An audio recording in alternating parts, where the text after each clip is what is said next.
very good afternoon to you. Having a look at your top story at 1 o'clock, a double blow for the Democratic Alliance today. First, the NPA announces its decision to appeal the spy tape saga. And secondly, the DA loses its High Court bid to have the NPA Deputy Director Nomjobo Jiba suspended. Well, NPA boss Shaun Abrams has told the media that the institution will appeal the North Gauteng High Court decision to reinstate charges against President Jacob Zuma. The North Gauteng High Court had ruled that the NPA's decision to drop charges against President Jacob Zuma was irrational. The ruling ordered the review of its 2009 decision to drop corruption charges against Zuma. Well, Abrams says the decision to appeal has been made after much consideration and consultation, as well as after obtaining legal advice from the senior counsel. As appears from what I have said, I have decided to apply for leave to appeal against the judgment of the full bench of the Pretoria High Court. There is considerable public interest at stake herein, and the issues are of great constitutional import. I think as an institution, we're just gravely concerned that the decision of the Pretoria. And ANN7 reporter Michael Apple caught up with NPA head Shaun Abrams, who explained reasons behind the NPA's decision to appeal the High Court decision.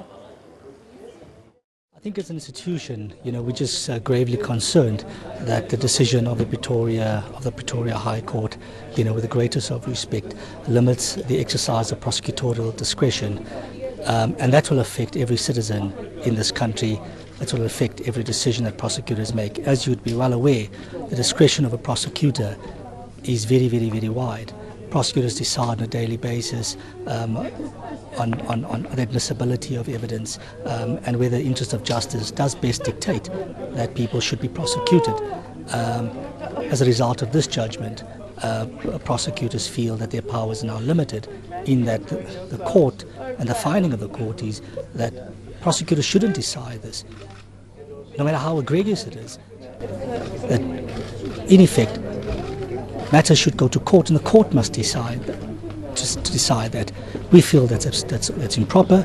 It impedes on the constitutional mandate of the NPA, and we feel strongly that another court, an appeal court, will come to a different decision. I'm bound by the Constitution and the rule of law, and on a personal level, I'm not perturbed much, about how I am perceived.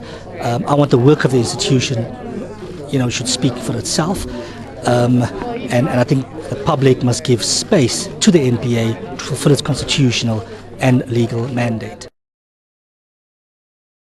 As the Democratic Alliance, we view this as nothing more than a delay tactic to protect Jacob Zuma from facing his day in court, a day in court that he has long called for. This matter has been in and out of the courts for the last 10 years. Millions have been spent, millions of taxpayers' money has been spent to protect Jacob Zuma for answering for 783 counts of money laundering, racketeering, and so on. So this is unexplainable, and President Jacob Zuma must face the music. That music may not be faced today, but President Jacob Zuma will have his day in court, because as Democratic Alliance, we're not going to let this matter rest. Well, we will be contesting this appeal. We believe that we've got a strong case, and that was upheld by the North Gauteng High Court when they dismissed the initial decision to drop the charges against President Jacob Zuma. We have a strong case, and if President Jacob Zuma believes that he does have a strong case, then he must contest this in a court of law. He must not manipulate state apparatus to protect himself from facing the music before courts of law.